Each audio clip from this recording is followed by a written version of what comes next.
का क्या कहना। ओम शांति 1 जून 25 अव्यक्त महावाक्य रिभाइज 21/10/5 टपिक अच्छी संपूर्ण एवं संपन्न हेबार तिथि निर्धार्य करी समय अनुसार एवं सदा प्रस्तुत रुह। आज बापदादा चारिआडर पिलामानकर तीनोटी रूप को देखुछंती। जेपरी बाबांकर विशेषकर तीनोटी संबंध स्मृति रे रहुची, सेहीपरि पिलामानकर मध्य तीनोटी रूप को देखि बापदादा हर्षित हेउछंती। तेबे निजर तीनोटी जाक रूप को तो जानिछ ना। एही समय सबु पिला ब्राह्मण रूप रे अछंती एवं ब्राह्मण जीवनर शेष अवस्था ब्राह्मण तथा फरिस्ता अटे एवं फरिस्तारु पुणी देवता हेब। तेबे सबुठारु विशेष है वर्तमानर ब्राह्मण जीवन। ब्राह्मण जीवन अमूल्य अटे। ब्राह्मण जीवनर विशेषता है पवित्रता एवं पवित्रता ही ब्राह्मण जीवनर रियलिटी अर्थात वास्तविकता अटे। पवित्रता ही ब्राह्मण जीवनर व्यक्तित्व अटे। पवित्रता ही सुख शांतिर जननी। जीवन रे पवित्रता जेतिकी थिबो सेही अनुसार सुख एवं शांति मध्य जीवन रे स्वाभाविक भाव रे रहिथिबो एवं स्वभाव रे मध्य परिणत होइथिबो। एवं पवित्र आत्मा मानकर लक्षण ब्राह्मणरू देवता नुहे, प्रथमे फरिस्ता हेबार तापरे फरिस्तारू देवता। तेबे ब्राह्मणरू फरिस्ता एवं फरिस्तारू देवता एही तीनोटी रूप बापदादा सबु पिलामानकर देखुछंदी। एबे तुम समस्तंग सम्मुखरे निजर ए तीनोटी रूप आसीगला तो ब्राह्मण तो होई जाइछ। एबे लक्ष्य रहिछि फरिस्ता हेबार। एही लक्ष्य रहिछि ना, फरिस्ता हेबाकु ही पड़िबो।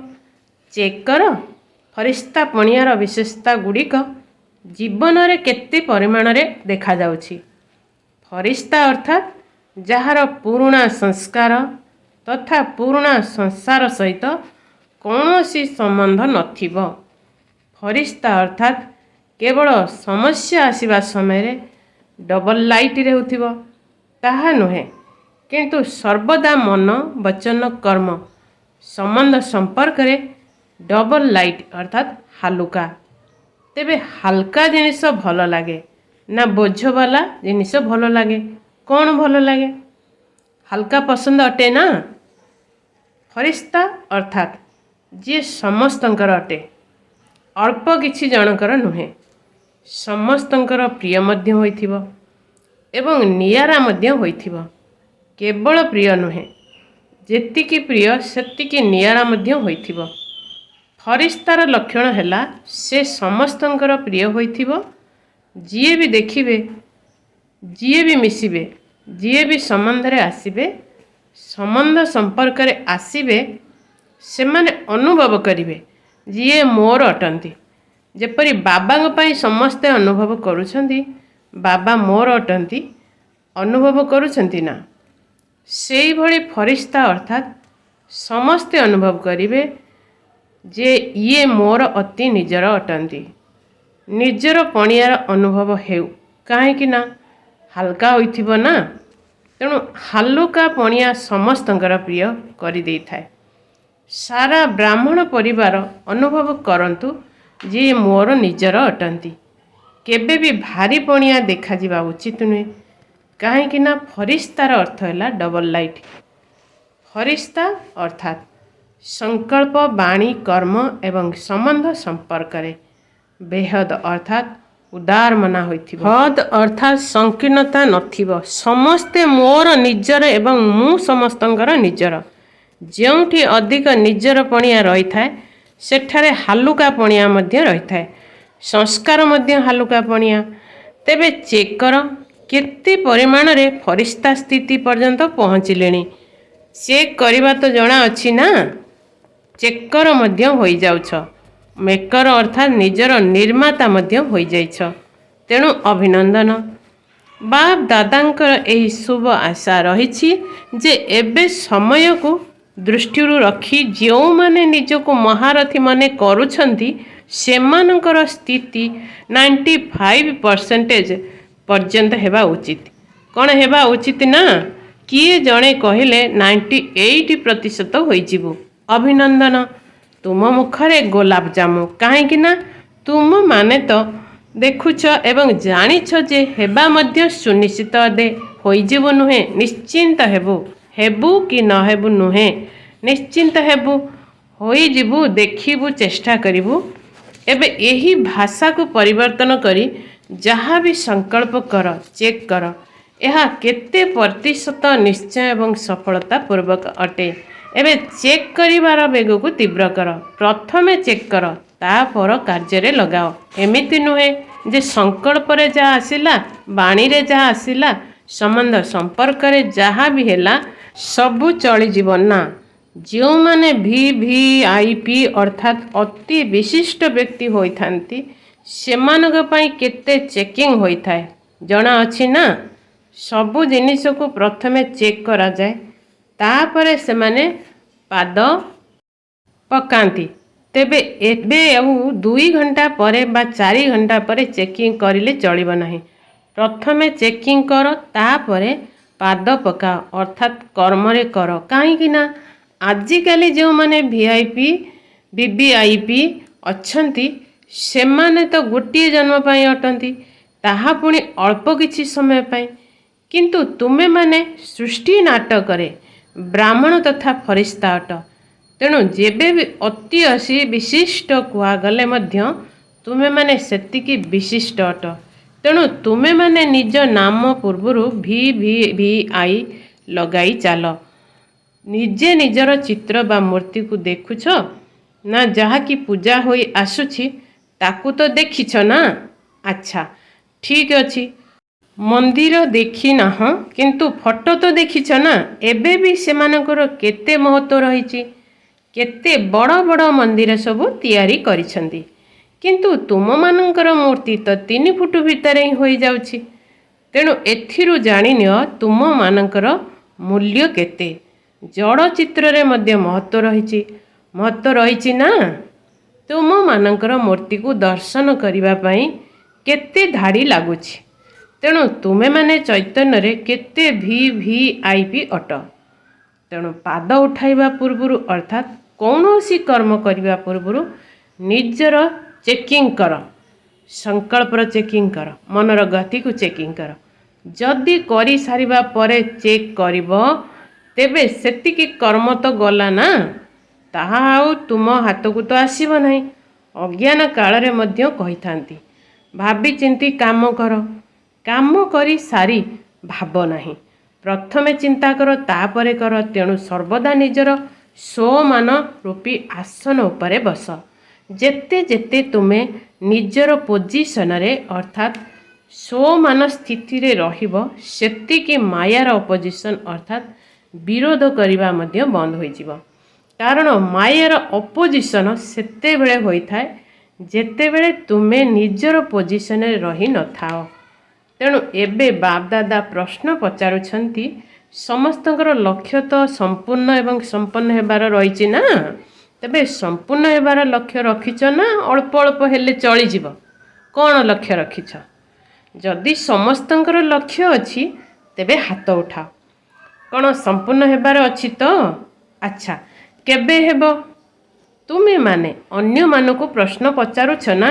ଛାତ୍ରଛାତ୍ରୀମାନଙ୍କୁ ଟିଚର ପ୍ରଶ୍ନ ପଚାରନ୍ତି ନା, ତୁମ ଜୀବନର ଲକ୍ଷ୍ୟ କ'ଣ? ତେଣୁ ଆଜି ବାପଦାଦା ବିଶେଷ କରି ଟିଚରମାନଙ୍କୁ ପଚାରୁଛନ୍ତି। 30 ବର୍ଷ ବାଲା ବସିଛନ୍ତି ନା, ତେଣୁ 30 ବର୍ଷ ବାଲାଙ୍କୁ କାଲି ହିଁ ପରସ୍ପର ମିଶି ଏହାର କାର୍ଯ୍ୟକ୍ରମ ପ୍ରସ୍ତୁତ କରିବା ଦରକାର।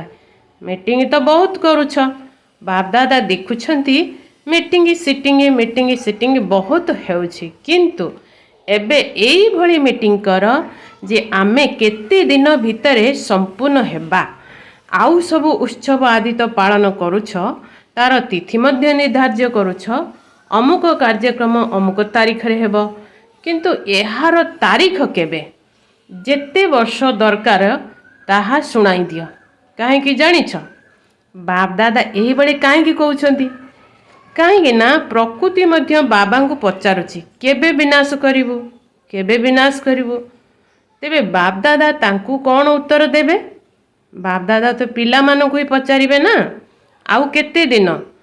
ଆଜିର ବିଶେଷ ପିକନିକ୍ ହେଲା ଆଉ କେତେ ଦିନ? ଡବଲ ବିଦେଶୀମାନେ ବସିଛନ୍ତି ନା, ସେମାନେ ତ ଡବଲ ପୁରୁଷାର୍ଥ କରୁଥିବେ ନା, ତେଣୁ କମାଲ କର। ବିଦେଶୀମାନେ ଅନ୍ୟମାନଙ୍କ ପାଇଁ ଉଦାହରଣ ହୁଅ। ବ୍ରାହ୍ମଣ ପରିବାର ସମ୍ମୁଖରେ, ବିଶ୍ୱ ସମ୍ମୁଖରେ ସମ୍ପନ୍ନ ଏବଂ ସମ୍ପୂର୍ଣ୍ଣ, ସର୍ବଶକ୍ତି ଏବଂ ସର୍ବଗୁଣରେ ସମ୍ପନ୍ନ ଅର୍ଥାତ୍ ସମ୍ପୂର୍ଣ୍ଣ ସବୁଥିରେ ହେବା ଦରକାର। ମନ ବଚନ ସମ୍ବନ୍ଧ ସମ୍ପର୍କ ଚାରୋଟି ଯାକରେ, ଚାରୋଟି ମଧ୍ୟରୁ ଯଦି ଗୋଟିଏରେ ଦୁର୍ବଳ ରହିଗଲା ତେବେ ସମ୍ପନ୍ନ କୁହାଯିବ ନାହିଁ। ତେବେ ଚାରୋଟି ଯାକ କଥା ମନେ ରହିଲା ତ? ମନ ବଚନ ସମ୍ବନ୍ଧ ସମ୍ପର୍କରେ କର୍ମ ଆସିଗଲା ଏହି ଚାରୋଟି ଯାକରେ। ଏମିତି ନୁହେଁ ଯେ ମନ ଏବଂ ବାଣୀରେ ତ ମୁଁ ଠିକ୍ ଅଛି, ସମ୍ବନ୍ଧ ସମ୍ପର୍କରେ ଟିକିଏ କମି ରହିଛି। ଶୁଣାଇଲୁ ନା, ଯାହା ସମ୍ମୁଖକୁ ଯାଅ ବା ଯାହା ସହିତ ସମ୍ପର୍କରେ ଆସ, ସିଏ ଅନୁଭବ କରୁ ଯେ ଇଏ ମୋର ନିଜର ଅଟନ୍ତି। ମୋର ଉପରେ ଅଧିକାର ଥାଏ ନା, ଅନ୍ୟମାନଙ୍କ ଉପରେ ଏତେ ହାଲକା ପଣିଆ ନଥାଏ, ଟିକିଏ ଭାରି ପଣିଆ ଥାଏ, କିନ୍ତୁ ନିଜର ଉପରେ ହାଲକା ପଣିଆ ରହିଥାଏ। ତେବେ ସମସ୍ତଙ୍କ ସହିତ ହାଲକା। ଏମିତି ନୁହେଁ ଯେ କେବଳ ନିଜର ଯୌନ ଭିତରେ ହାଲକା ସମ୍ବନ୍ଧ ରହୁଥିବ, ନିଜର ସେଣ୍ଟରରେ ହାଲକା ରହୁଥିବ। ନା, ଯଦି ନିଜର ଯୌନ ଭିତରେ ବା ସେଣ୍ଟର ଭିତରେ ହାଲକା ରହିବ, ତେବେ ବିଶ୍ୱ ରାଜନ କିପରି ହେବ? ନା ବିଶ୍ୱ କଲ୍ୟାଣକାରୀ ହୋଇପାରିବ, ନା ବିଶ୍ୱ ରାଜନ ହୋଇପାରିବ। ତେବେ ରାଜନ ଶବ୍ଦର ଅର୍ଥ ଏହା ନୁହେଁ ଯେ କେବଳ ସିଂହାସନ ଉପରେ ବସିଯିବ। ରାଜଧାନୀ ଭିତରେ, ରାଜା ପରିବାର ଭିତରେ ଥିଲେ ମଧ୍ୟ ରାଜ୍ୟ ଉପରେ ରାଜୁତି କରିବାର ଅଧିକାରୀ କୁହାଯିବ। ତେବେ କ'ଣ କରିବ? ଆଉ କେତେ ଦିନ? ଏହି ପ୍ରଶ୍ନର ଉତ୍ତର ତ ଦେବ ନା। ମିଟିଂ କର, ମିଟିଂ କରି ନିଷ୍ପତ୍ତି ନିଅ। ଠିକ୍ ଅଛି ନା? ଆଚ୍ଛା, ସମସ୍ତେ ଠିକ୍ ଅଛ ତ? କ'ଣ ମନରେ ଉମଙ୍ଗ ଆସୁଛି ତ? ମୋତେ କରିବାକୁ ହିଁ ହେବ, ହେବାକୁ ହିଁ ପଡ଼ିବ। ବାପ ଦାଦା ଉମଙ୍ଗ ଉଲ୍ଲାସ ଦେଉଛନ୍ତି। ମାୟା ଦେଖୁଛି ଯଦି କେହି ଉମଙ୍ଗ ଉଲ୍ଲାସରେ ଅଛି, ତେବେ କିଛି ନା କିଛି ବିଶୃଙ୍ଖଳା ସୃଷ୍ଟି କରିଦେଉଛି। କାହିଁକି ନା ତାର ମଧ୍ୟ ଏତେ ଶେଷ ସମୟ ପାଖେଇ ଆସିଲାଣି ନା। ତେଣୁ ସେ ମଧ୍ୟ ଏବେ ଯାହା ବି ଅସ୍ତ୍ରଶସ୍ତ୍ର ତା ପାଖରେ ଅଛି ତାକୁ ବ୍ୟବହାର କରୁଛି ଏବଂ ଏମିତି ପାଳନା କରୁଛି ଯାହାକି ତୁମେ ବୁଝିପାରିବ ନାହିଁ ଯେ ଏହା ମାୟାର ପାଳନା ନା ବାବାଙ୍କର ପାଳନା, ଏହା ମାୟାର ମତ ନା ବାବାଙ୍କର ମତ। ପୁରା ମିଶାମିଶି କରିଦେଉଛି। ତେବେ ତୁମକୁ ଫରିସ୍ତା ହେବାରେ ବା ପୁରୁଷାର୍ଥ କରିବାରେ ଯେଉଁ ସବୁ ବିଶେଷ ବାଧା ଆସୁଛି, ତାର କାରଣ କେବଳ ଦୁଇଟି ଶବ୍ଦ ଅଟେ, ଯାହାକି ଅତି ସାଧାରଣ ଶବ୍ଦ ମଧ୍ୟ ଅଟେ, କିଛି କଷ୍ଟକର ଶବ୍ଦ ନୁହେଁ ଏବଂ ତୁମେ ସମସ୍ତେ ତାକୁ ଅନେକ ଥର ବ୍ୟବହାର କରି ଆସିଛ। ତାହା କ'ଣ ଜାଣିଛ? ମୁଁ ଏବଂ ମୋର। ଏହି ମୁଁ ଏବଂ ମୋରକୁ ପରିବର୍ତ୍ତନ କରିବା ପାଇଁ ବାପଦାଦା ବହୁତ ସହଜ ଉପାୟ ପୂର୍ବରୁ ମଧ୍ୟ ଶୁଣାଇଛନ୍ତି। ମନେ ଅଛି ନା? ଦେଖ, ଯେତେବେଳେ ତୁମେମାନେ ମୁଁ ଶବ୍ଦ କହୁଛ, ସେତେବେଳେ ତୁରନ୍ତ ସ୍ମୃତିରେ ଆସିଯାଉ ଯେ ମୁଁ ଆତ୍ମା ହିଁ ଅଟେ। ମୁଁ ଶବ୍ଦ ବାହାରିବା ମାତ୍ରକେ ସମ୍ମୁଖରେ ଆତ୍ମାର ସ୍ୱରୂପ ଆସିଯାଉ। ମୁଁ ଶବ୍ଦକୁ ଏଇଭଳି କୁହ ନାହିଁ ଯେ ମୁଁ ଆତ୍ମା, ମୁଁ ଆତ୍ମା। ଏହା ସ୍ୱାଭାବିକ ଭାବରେ ସ୍ମୃତିରେ ଆସୁ। ମୁଁ ଶବ୍ଦ ସହିତ ଆତ୍ମାକୁ ଯୋଡ଼ି ଦିଅ। ମୁଁ ଆତ୍ମା। ଯେତେବେଳେ ମୋର ଶବ୍ଦ କହୁଛ, ତେବେ ପ୍ରଥମେ କୁହ ମୋର ବାବା, ମୋର ରୁମାଲ, ମୋର ଶାଢ଼ୀ, ମୋର ଏସବୁ, କିନ୍ତୁ ପ୍ରଥମେ ମୋର ବାବା। ମୋର ଶବ୍ଦ କହିବା ମାତ୍ରକେ ବାବା ସମ୍ମୁଖକୁ ଆସିଯାଆନ୍ତୁ। ମୁଁ ଶବ୍ଦ କହିବା ମାତ୍ରକେ ଆତ୍ମା ଅନୁଭବ ହେଉ। ଏହାକୁ ସ୍ୱାଭାବିକ କରିଦିଅ ଏବଂ ଏହା ତୁମର ସ୍ୱଭାବରେ ପରିଣତ ହୋଇଯାଉ। କ'ଣ ସହଜ ଅଟେ ନା? ନା ମୁସ୍କିଲ? କୁହ। ଜାଣିଛ ତ, ମୁଁ ଆତ୍ମା କେବଳ ସେଇ ସମୟରେ ମାନିପାରୁନାହିଁ। ଜାଣିବାରେ 100%, କିନ୍ତୁ ମାନିବାରେ ଶତକଡ଼ାରେ କ୍ରମାନ୍ୱୟରେ ଆସିଯାଉଛି। ଯେବେ କି ଦେହ ଅଭିମାନ ସ୍ୱାଭାବିକ ହୋଇଯାଇଛି, ତାକୁ କ'ଣ ମନେ ପକାଇବାକୁ ପଡ଼ୁଛି କି ମୁଁ ଦେହ ଅଟେ? ନା ନା, ସ୍ୱାଭାବିକ ସ୍ମୃତିରେ ରହିଛି ନା। ତେଣୁ ମୁଁ ଶବ୍ଦ ମୁଖରୁ ଆସିବା ପୂର୍ବରୁ ତ ସଂକଳ୍ପରେ ଆସୁଛି ନା। ତେବେ ସଂକଳ୍ପରେ ବି ଯଦି ମୁଁ ଶବ୍ଦ ଆସୁଛି, ତେବେ ତୁରନ୍ତ ଆତ୍ମାର ସ୍ୱରୂପକୁ ସମ୍ମୁଖକୁ ଆସିଯାଉ। କ'ଣ ଏହି ଅଭ୍ୟାସ କରିବା ସହଜ ନୁହେଁ କି? କେବଳ ମୁଁ ଶବ୍ଦ କୁହ ନାହିଁ, ଆତ୍ମା ଶବ୍ଦ ମଧ୍ୟ ସାଥିରେ କୁହ। ତେବେ ଏହା ପକ୍କା ହୋଇଯିବ। ଯେପରି ଶରୀରର ନାମ ପକ୍କା ଅଟେ ନା। ଅନ୍ୟ କାହାକୁ ଯଦି କେହି ଡାକୁଥିବ, ତେବେ କ'ଣ ତୁମେ ଉତ୍ତର ଦେବ କି? ମୁଁ ଆତ୍ମା ଅଟେ। ଆତ୍ମାର ସଂସାର ବାପ ଦାଦା ଅଟନ୍ତି। ଆତ୍ମାର ସଂସ୍କାର ହେଲା ବ୍ରାହ୍ମଣରୁ ଫରିସ୍ତା, ଫରିସ୍ତାରୁ ଦେବତା। ତେଣୁ ଏବେ କ'ଣ କରିବ? ଏଇଭଳି ମନର ଡ୍ରିଲ୍ କରିବ। ଆଜିକାଲି ଡାକ୍ତରୀମାନେ ମଧ୍ୟ କହୁଛନ୍ତି ଡ୍ରିଲ୍ କର, ଡ୍ରିଲ୍ କର, ବ୍ୟାୟାମ କର। ତେବେ ଏହି ବ୍ୟାୟାମ କର ଯେ ମୁଁ ଆତ୍ମା, ମୋର ବାବା। କାହିଁକି ନା ସମୟର ଗତିକୁ ଡ୍ରାମାନୁସାରେ ଧିମା କରିବାକୁ ପଡ଼ୁଛି। ଏମିତି ତ ରଚୟିତା ହିଁ ତୀବ୍ର ବେଗୀ ହେବା ଉଚିତ, ରଚନା ନୁହେଁ। କିନ୍ତୁ ବର୍ତ୍ତମାନ ସ୍ଥିତି ଅନୁସାରେ ସମୟ ଅର୍ଥାତ୍ ତୁମର ରଚନା ତୀବ୍ର ବେଗରେ ଗତି କରୁଛି। ପ୍ରକୃତି ସଦା ପ୍ରସ୍ତୁତ ହୋଇ ରହିଛି, କେବଳ ନିର୍ଦ୍ଦେଶ ପାଇବା ପାଇଁ ଅଟକିଛି। ଡ୍ରାମା ସମୟ ହିଁ ତାକୁ ନିର୍ଦ୍ଦେଶ ଦେବ ନା। ସ୍ଥାପନା କରିବା ବାଲା ଯଦି ପ୍ରସ୍ତୁତ ନଥିବ, ତେବେ ବିନାଶ ପରେ କ'ଣ ପ୍ରଳୟ ହେବ? କ'ଣ ପ୍ରଳୟ ହେବାର ଅଛି କି? ନା ବିନାଶ ପରେ ସ୍ଥାପନା ନିଶ୍ଚିନ୍ତ ହେବ। ତେଣୁ ସ୍ଥାପନାର ନିମିତ୍ତ ହୋଇଥିବା ପିଲାମାନଙ୍କୁ ଏବେ ସମୟ ଅନୁସାରେ ସଦା ପ୍ରସ୍ତୁତ ରହିବା ଦରକାର। ବାପ ଦାଦା ମଧ୍ୟ ଏହି କଥା ଦେଖିବାକୁ ଚାହୁଁଛନ୍ତି ଯେ ବ୍ରହ୍ମା ବାବା ଯେପରି ଅର୍ଜୁନ ଅର୍ଥାତ୍ ପ୍ରଥମ ନମ୍ବର ହୋଇଗଲେ ନା, ସମସ୍ତଙ୍କ ପାଇଁ ଦୃଷ୍ଟାନ୍ତ ହୋଇଗଲେ ନା, ସେଇଭଳି ବ୍ରହ୍ମା ବାବାଙ୍କୁ ଅନୁକରଣ କରିବା ବାଲା କିଏ ହେଉଛି? ନିଜକୁ ମଧ୍ୟ ଦେଖ, ସମୟକୁ ମଧ୍ୟ ଦେଖ। ବାପ ଦାଦା ପୂର୍ବରୁ ମଧ୍ୟ କହିଛନ୍ତି, ବର୍ତ୍ତମାନ ସମୟରେ ତୁମେ ସମସ୍ତେ ବ୍ରାହ୍ମଣ ତଥା ଫରିସ୍ତା ଆତ୍ମାମାନଙ୍କୁ ନିମିତ୍ତ ଭାବ ଏବଂ ନିର୍ମାଣ ଭାବ, ଏହି ଦୁଇଟି ଶବ୍ଦ ଉପରେ ବିଶେଷ ଗୁରୁତ୍ୱ ଦେବାକୁ ହେବ। ଏଥିରେ ଦେହ ଅଭିମାନର ମୁଁ ପଣିଆ ସମାପ୍ତ ହୋଇଯିବ। ମୋର ପଣିଆ ମଧ୍ୟ ସମାପ୍ତ ହୋଇଯିବ। ମୁଁ ନିମିତ୍ତ ଅଟେ ଏବଂ ମୋର ସ୍ୱଭାବ ନିର୍ମାଣଚିତ ଅଟେ। ଯିଏ ଯେତିକି ନିର୍ମାଣ ହୋଇଥାଏ ତାକୁ ସେତିକି ସମ୍ମାନ ମଧ୍ୟ ମିଳିଥାଏ। କାହିଁକି ନା ଯିଏ ନିର୍ମାଣଚିତ ହୋଇଥାଏ ସେ ସମସ୍ତଙ୍କର ପ୍ରିୟ ପାତ୍ର ହୋଇଥାଏ। ତେଣୁ ଯିଏ ପ୍ରିୟ ପାତ୍ର ହୋଇଥାଏ ତାକୁ ସମ୍ମାନ ତ ଆପେ ଆପେ ମିଳିବ। ତେବେ ନିମିତ୍ତ ଭାବ ଏବଂ ନିର୍ମାଣ ଭାବଙ୍କ ଭାବନା ଓ ଶୁଭ ଭାବନା, ତେବେ ଭାବ ଓ ଭାବନା ଦୁଇଟି ଅଲଗା ଜିନିଷ। ତେଣୁ ନିମିତ୍ତ ଏବଂ ନିର୍ମାଣ ଭାବ ଏବଂ ସମସ୍ତଙ୍କ ପ୍ରତି ଶୁଭାବନା, ଶୁଭକାମନା ଯିଏ ଯେତିକି ବି ହୋଇଥାଉ, ତୁମମାନଙ୍କର ନିମିତ୍ତ ଭାବ ଏବଂ ନିର୍ମାଣ ଭାବ ଏବଂ ଶୁଭ ଭାବନା ଏହିଭଳି ବାୟୁମଣ୍ଡଳ ସୃଷ୍ଟି କରିଦେବ, ଯାହାକି ନିକଟରେ ଥିବା ଆତ୍ମାମାନେ ମଧ୍ୟ ତୁମର ଭାଇବ୍ରେସନ୍ ଦ୍ୱାରା ପରିବର୍ତ୍ତନ ହୋଇଯିବେ। କେହି ପିଲା ବାବାଙ୍କୁ କହିଥାନ୍ତି ନା, ମୁଁ ତ ପୁରା ଗୋଟିଏ ମାସ ତା ପ୍ରତି ଶୁଭାବନା ରଖିଲି, କିନ୍ତୁ ସେ ତ ଟିକିଏ ବି ପରିବର୍ତ୍ତନ ହେଉନାହିଁ। ତାପରେ ଥକି ପଡ଼ୁଛନ୍ତି, ନିରାଶ ହୋଇଯାଉଛନ୍ତି। ତେବେ ବର୍ତ୍ତମାନ ସମୟରେ ସେହି ବିଚାର ଆତ୍ମାଟିର ଯେଉଁଭଳି ବୃତ୍ତି ବା ଦୃଷ୍ଟି ରହିଛି, ତାହା ତ ପଥର ଭଳି ଅଟେ। ତେଣୁ ସେଥିପାଇଁ ତ ଟିକିଏ ସମୟ ଲାଗିବ ନା। ଆଚ୍ଛା ଧରିନିଅ ସେ ବଦଳୁ ନାହିଁ, କିନ୍ତୁ ତୁମେ ନିଜକୁ ତ ଠିକ୍ କରି ରଖିବ ନା। ନିଜେ ତ ନିଜର ସ୍ୱସ୍ଥିତିରେ ରୁହ ନା। ତୁମେ କାହିଁକି ନିରାଶ ହୋଇଯାଉଛ?